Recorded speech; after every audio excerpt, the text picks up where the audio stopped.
Bismillahirrahmanirrahim. Alhamdulillahi rabbil alamin. Wa ashhadu an la ilaha illa Allah wahdahu la sharika lah. Wa ashhadu anna Muhammadan abduhu wa rasuluhu. Sallallahu alayhi wa ala alihi wa ashabihi wa sallama tasliman kathira. E falenderojmë Allahun te baraka wa taala, Zotin e botëve. Dëshmoj se vetëm ai meriton të adhurohet. Dhe dëshmoj se Muhamedi është robi i Allahut dhe i dërguari i tij. Salavat dhe selamet tona qofshin mbi të dërguarin ton, mbi familjen e tij dhe mbi gjithë shokët e tij. Allah subhanahu wa taala na nderoj me iman dhe besim, me këtë begati të madhe.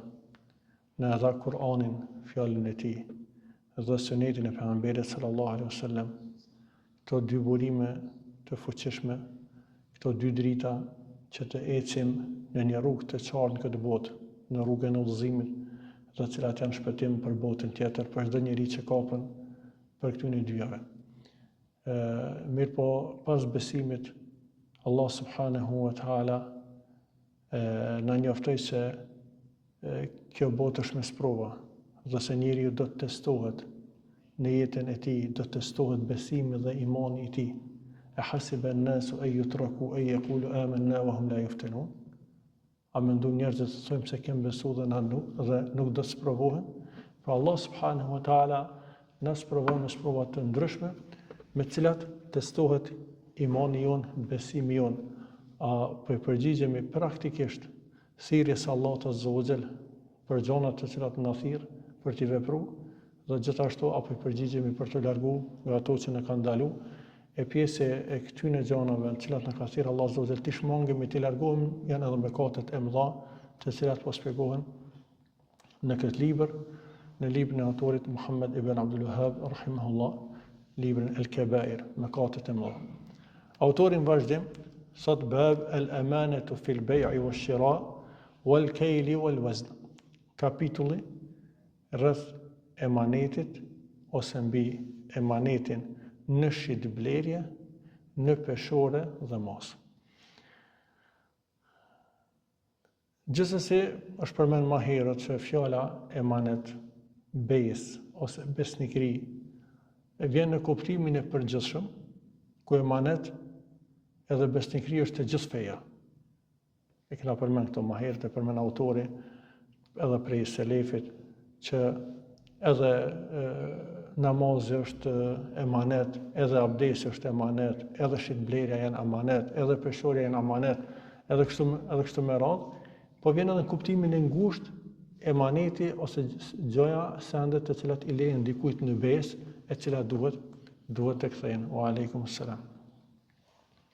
Pra, emaneti vjen në këto dy kuptime. Këtu autori flet veçanërisht për ose ka titullin të cilit e ka emëruar flet për emanetin në shitblerje, në peshore dhe në mos. Fillimisht sjell ajetin kuranor, "Falyu'addi alladhi tumina amanatahu." Allah subhanahu wa taala kur flet në Kur'an tregon se nëse ju besoni diçka ose e leni në besë njëri tjetrit, atëherë ai të cilit i është lënë në besë diçka le ta kthen atë gjë. Pra kemi për detyrë dhe është obligim që njeri ta përmbush emanetin e tij ose gjithsende t'i kthen te pronari i saj, dhe kjo vjen në kuptime të ndryshme, edhe në kuptimin se njeri kur e merr peshoren me mat, kur e merr mosën me i mat gjanat, atëherë duhet të jetë i kujdesshëm. Jo të jetë prej atyre që kur mosin për vete të plotson peshoren, kurse kur mosin për tjerë të lënë mungu, përkundrazi, njeriu kur mot për veti e lën pak mungu, kurse kur mot për dikën, për shkak frikës e shton me qëllim që të jetë besnik, dhe kështu fitohet edhe besueshmëria, fiton besueshmërinë të njerëzit, dhe kjo është ajo që njeriu pastaj të shënohet edhe si njeri besnik ose të njihet si një njeri besnik në shoqëri. Mirë, po autori në vazhdim pas këtij ajeti na sjell hadithin e gjatë, ose thënien e gjatë të Hudhaifës, i cili realisht i përfshin dy hadith ose dy çështje, e ku transmetohet nga Hudhaifa radhiyallahu anhu, i cili thotë se i dërguari sallallahu alaihi wasallam thotë na ka folë për 2 çështje, ose për 2 situata, ose na ka folë në 2 gjëra të cilat do të ndodhin. Sot na ka folë fillimisht për besën e cila do të zbret, thotë thellë në zemrat e burrave, pra do të ngulitet.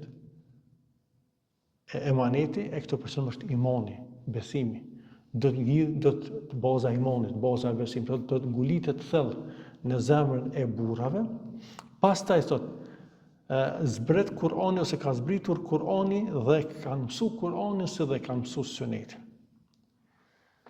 Për me sqaru pak këto ma shumë, përmendim hadithin e Jundub ibn Abdullahit radhiyallahu anhu, i cili tregon se kunna ma'an nabiyyi wa nahnu fityanun hazawara ose hazawira. Sot ishim me të dërguarin sallallahu alaihi wasallam duke qenë djem të ri. Fata'allamna al-iman qabla an nata'allama al-Qur'an. E kena mësu imanin, besimin para se me mësu Kur'anin. Pastaj thot thumma ta'allamna al-Qur'an fazdadna bihi imana. Pastaj kena mësu Kur'anin e kjo edhe më tepër na ka shtu imanin. E kjo është metoda që njeriu duhet të mëson bazat e fesë, parimet e fesë, që ato të jenë të qarta për ta, ato të jenë të paluhatshme për ta. E ai pastaj sa më shumë që është ndije, sa më shumë që lexon ajetet të Kur'anit, i kupton ajetet të Kur'anit, ato veç kanë mjaftu imanin edhe besimin, se vetëm se kanë mi vërtetu ato baza që janë të ngulitën tek njeri. Sikur që është shembulli i ajetit kuranor. Fa idha ma unzilat suratun faminhum man yaqulu ayyukum zadathu hadhihi imana. Sot Allah azza wa jalla në Kur'an. E kur të zbret një sure, dikush prej tyre, është fjala për munafikt, pyet, kujt kjo është imanin? Kjo sure që zbriti kujt është imanin? Imanin në pejgamberin e Muhamedit sallallahu alaihi wasallam. Çka thot Allahu në Kur'an? Çfarë vazhdon Allahu thot? Fa amma alladhina amanu fazadathum imana wa hum yastabshirun. Sallallahu sa i përket atyre që kanë besuar me atë sure, me këto ajete kur zbresin, ju shtohet imani dhe gëzohen se ato vetëm se vërtetojnë besimin e tij, vetëm se janë përgëzim për vendin e tij inshallah nesër ku e ka në xhenet.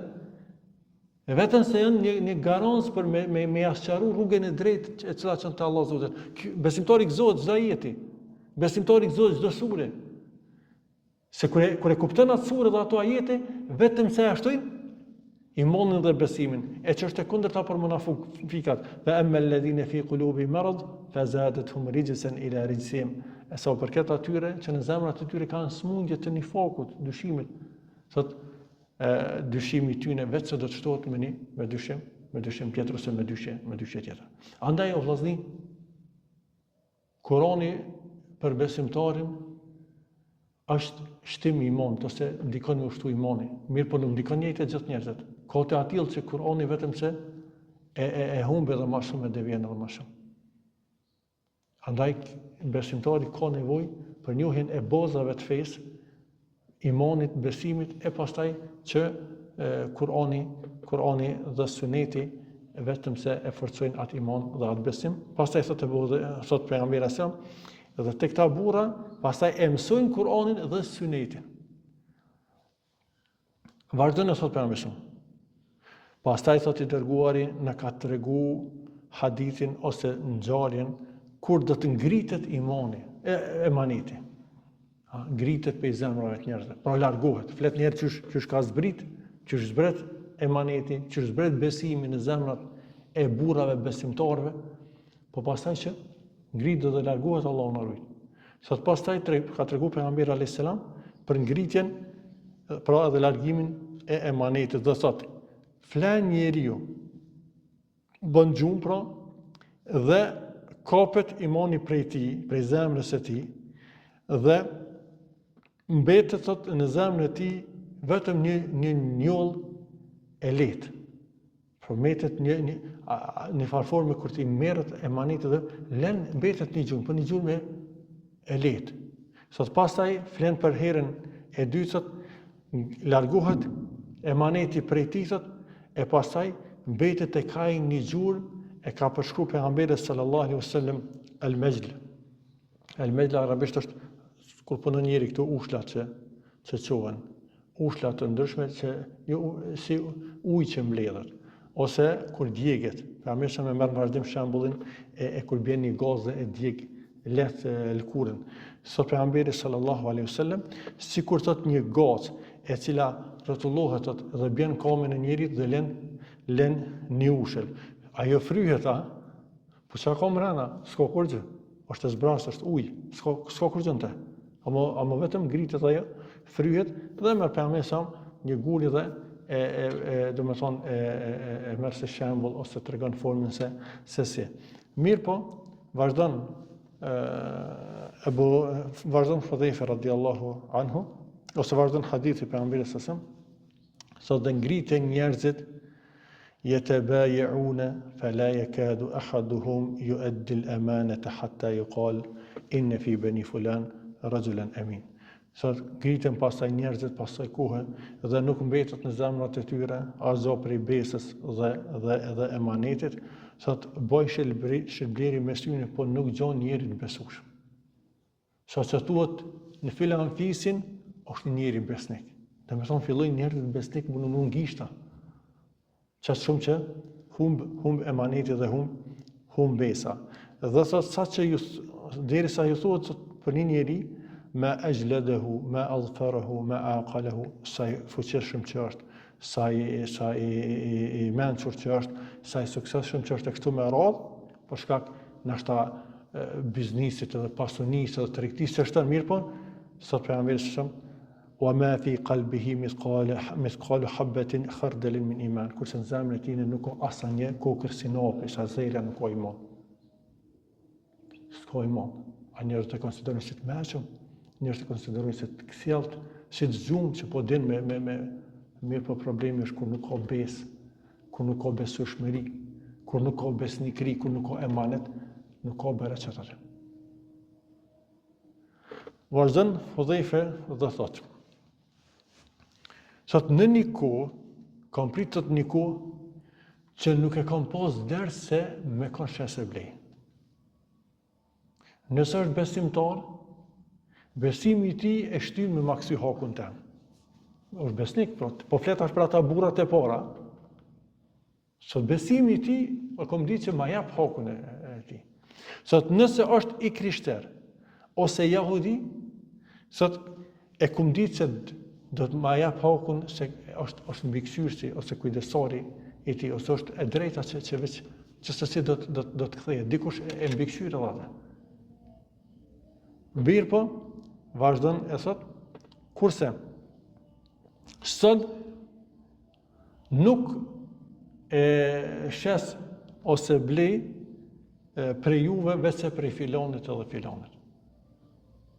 Mirë po, subhanallah, kur Hudhaifa flet për atë kohë, po sot e njerë me kalimin e kohës, se cilë subhanallah, veç Allahu e din këto ndryshimet në periudat që ndodhin, se cilë prej neve ka njëherë, me qenë se ka njëherë ka ndryshime edhe pozitive, mirë po në disa aspekte ishe ndryshime negative, që thot, në sot po i shumë këto ndryshime, po pas të ndodhë edhe atë kohë, a thot që ka është me njerëzit kështu.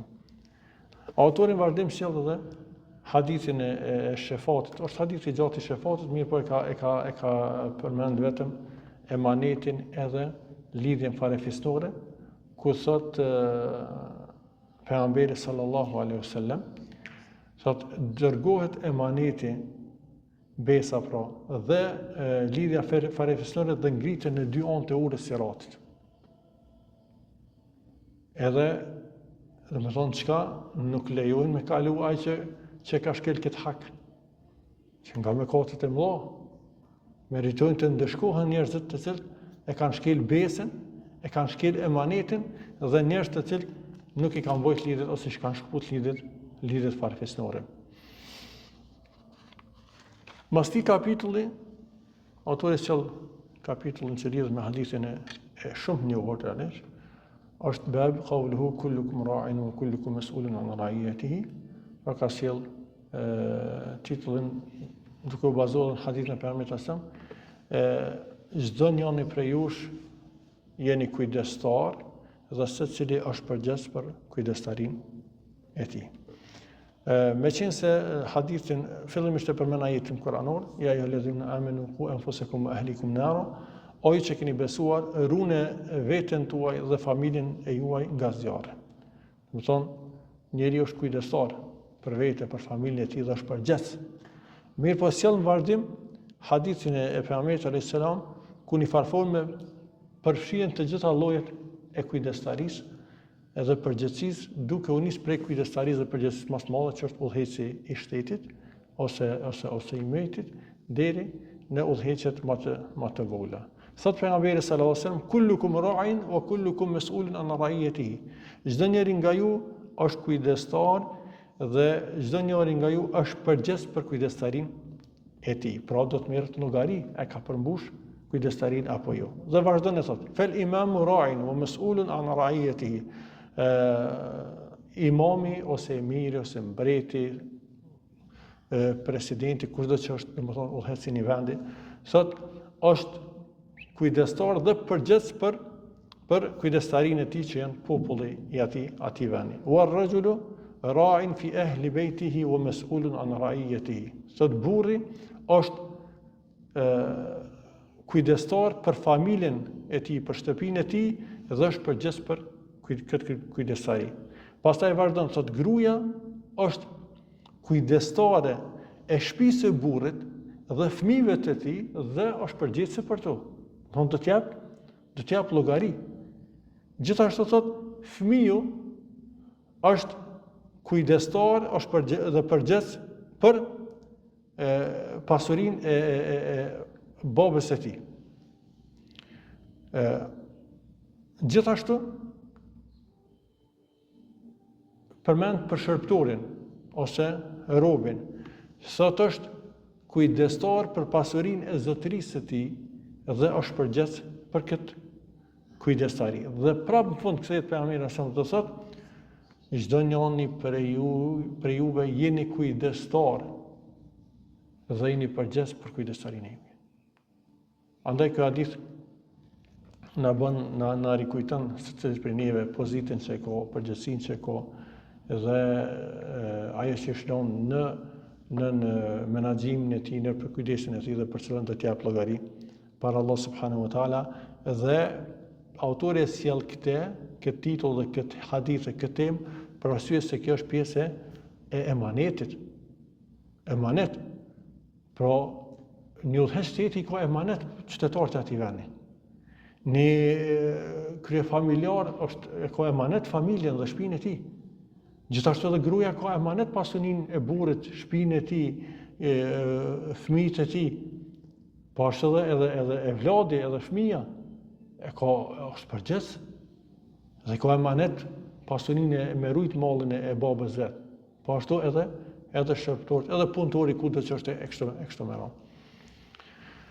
Pas kësaj, autori sjell kapitullin e radhës bab ar-rifqu bil mamluk. Flet autori për butësinë ndaj shërbëtorit ose robit. Në kohën e pejgamberit alayhis salam, në fillimin e Islamit, edhe pse parimisht është aprovu gjendja që ka qenë në atë kohë, çështja e robrisë, çështja e shërbëtorëve, sllëvërve. Megjithatë, ne dim që hadithet që do të përmendet në vazhdim, e hadithet të tjera tregojnë se Islami ka hap shumë rëndësi butësisë me ta dhe mirësjelljes me ta në njërin anë, pastaj rrezikut ose mëkatit të madh që njeriu ma vonë do ta shohim nëse merr njerëz të lirë dhe i robron ata, i skllavron ata. Dhe në anën tjetër ka nxit shumë në lirimin e robëve dhe skllavëve. Në këtë rast flet autori për butësinë me ta, se në një farforme ata janë emanet në dorën e zotëriut të tyre. Transmeton Ebu Mesudi radiallahu anhu se ai e kishte godit një shërptor të vetin, një slav të tij, dhe pejgamberi sallallahu alaihi wasallam e thret Ebu Mesudin dhe i thot: "I'lam Aba Mes'ud an Allah aqdaru alayka minka ala hadha al-ghulam." Dije o Ebu Mes'ud se Allahu ka më shumë pushtet mbi ty se sa ti mbi këtë djalosh. Nëse ti mendon se ki pushtet, nëse ti mendon se është shërptori yti, mos harti mendon që je zotnia e tij, mirë po ta dish se Allahu është Zoti yt dhe është më i fuqishëm mbi ty dhe ka pushtet më shumë mbi ty se sa ti mbi këtë djalosh. Ai çka thot? Tregon se qultu huwa hurrun li wajhi Allah ta'ala. Ja fali lirin për hir të Allahut të Zotit, për shkak që e ka bë këtë gjuna dhe e liron. Për arsye se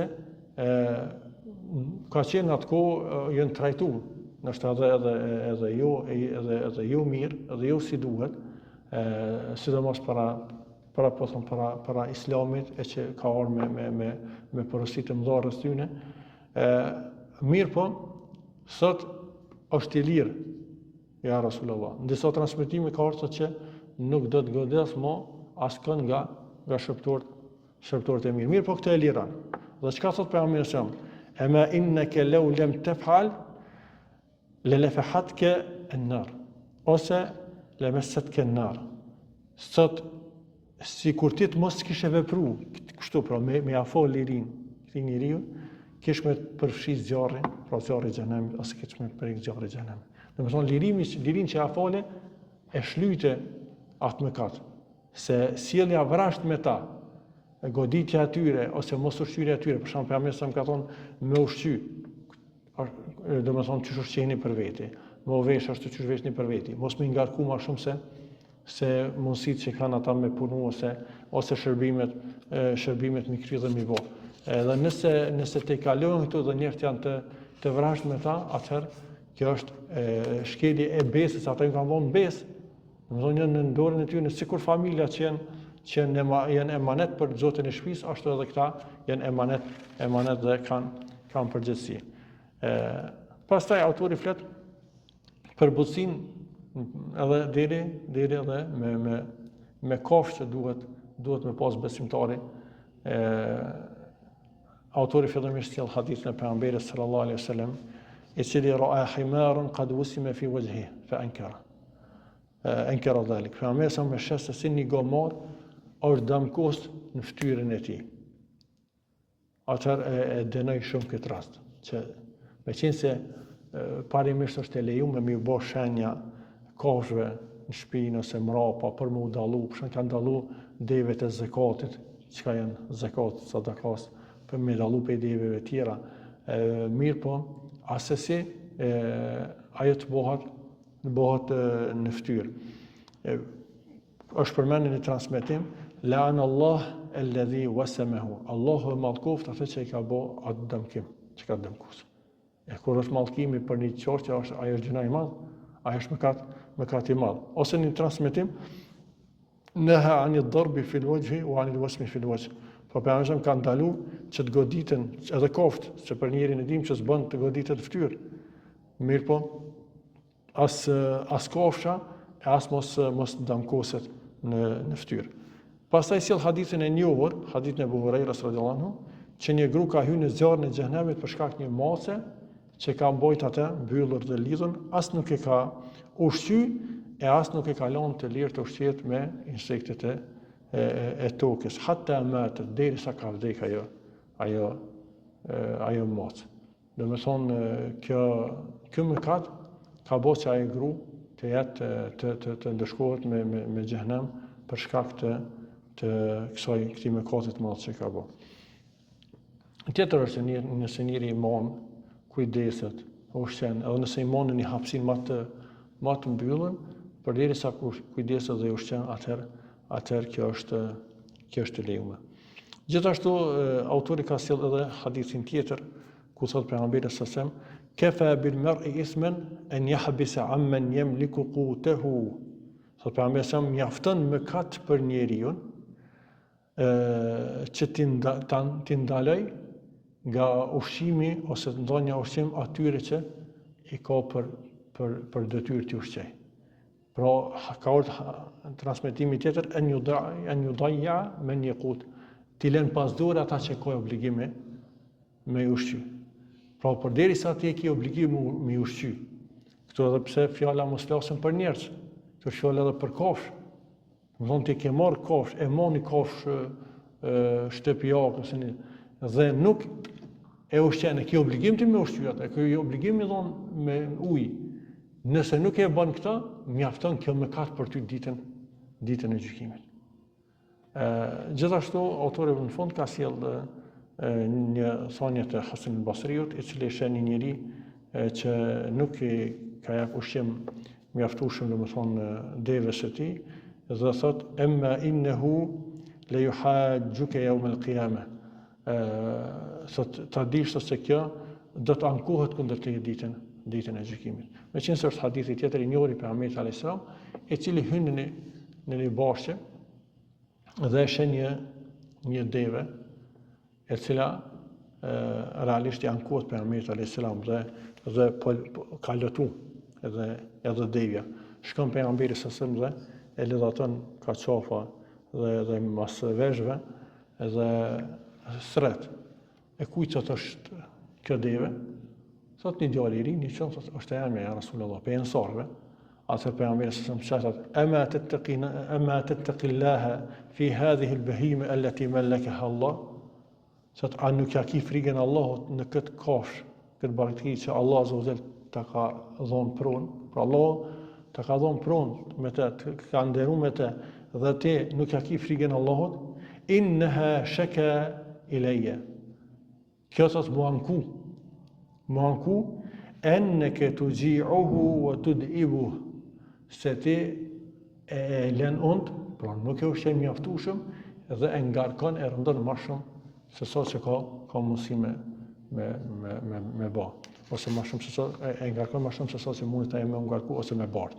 Kështu që në përgjithësi në Islam, me qenë se kjo më shumë autori në vetëm tekste me tregu se janë mëkate të mëdha këtu, se përndryshe ka edhe shumë tekste tjera të cilat tregojnë për butësinë dhe sjelljen e mirë me kafshë në përgjithësi, që ajo sjellja e mirë edhe me një qenë të urit të eshtum ose diçka, ka shkanon hadithet edhe kanë falë njëri gjënohet e ka hyrë në xhenet e kështu me radhë.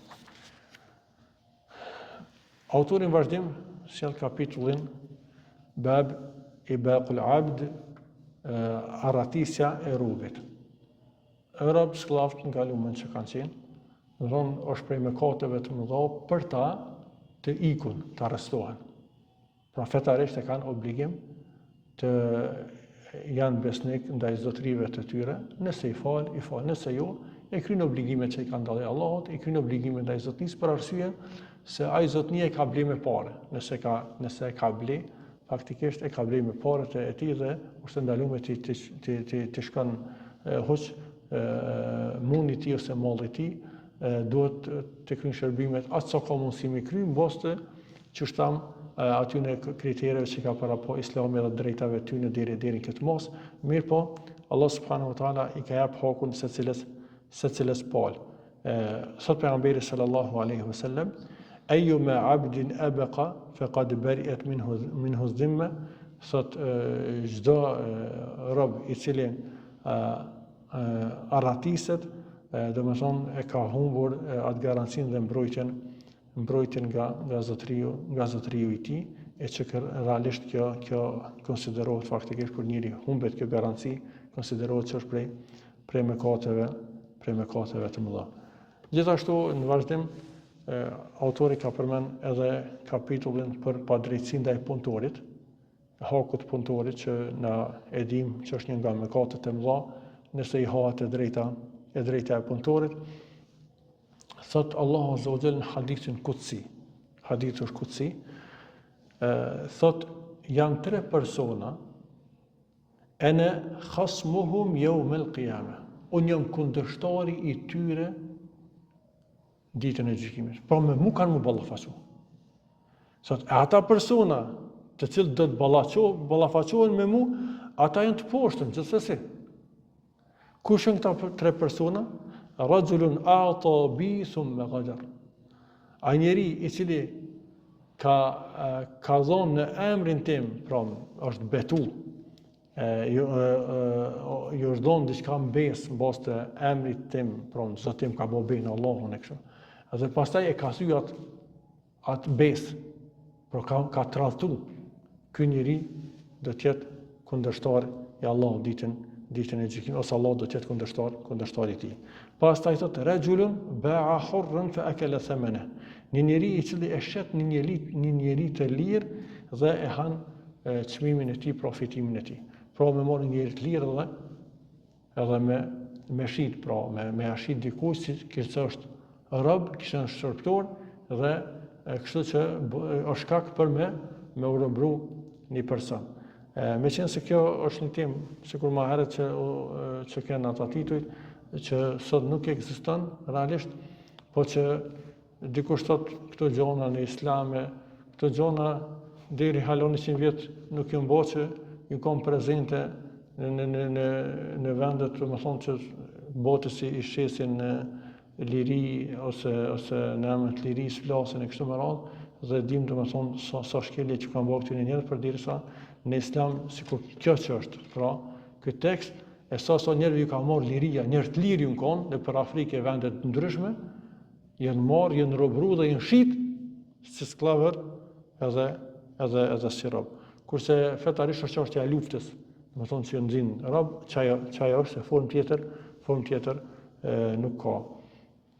Dhe e treta thot pejgamberi, një njeri ista'jara ajiran, ka marrë një punëtor, fastawfa minhu, ka përfitu prej tij plotësisht, pra ka fitu shërbimin e tij, ja ka kry punën e komplet, wa lam yu'tihi ujrataha, dhe nuk ja jep hakun e tij ose kompenzimin e tij. Pra është një prej mëkateve të mëdha e që këta njerëz do të jenë kundërshtar të Allahut ditën e gjykimit. Dhe kapitulli i fundit është sualul mar'ati talaq, kërkimi i shkurzimit nga ana e gruas, e që është një nga mëkatet e mëdha, kur një gru lyp shkurzim pa arsye sheriatike. Nëse ka arsye sheriatike, ajo ka raste që është edhe zgjedhja, mund të jetë zgjedhja e fundit në një familje, mirë po, nëse nuk ka arsye sheriatike, është prej gjunave të mëdha. Thot pejgamberi s.a.s.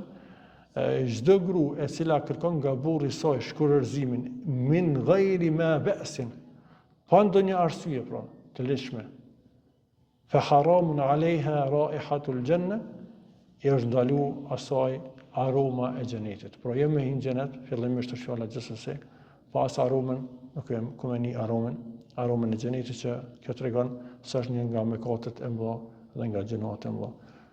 Këtu po përmbyllim këtë ders, lutem Allah subhanahu wa taala të na ruan nga gjitha mëkatet e mëdha, të na ruan nga shirku, të na ruan nga bidatet, nga çdo gjë që synon besimin ton, e synon akiden ton, e synon rrezikon fen ton. Wa sallallahu wa sallam ala nabiyina Muhammad wa akhiru da'wana alhamdulillahi rabbil alamin.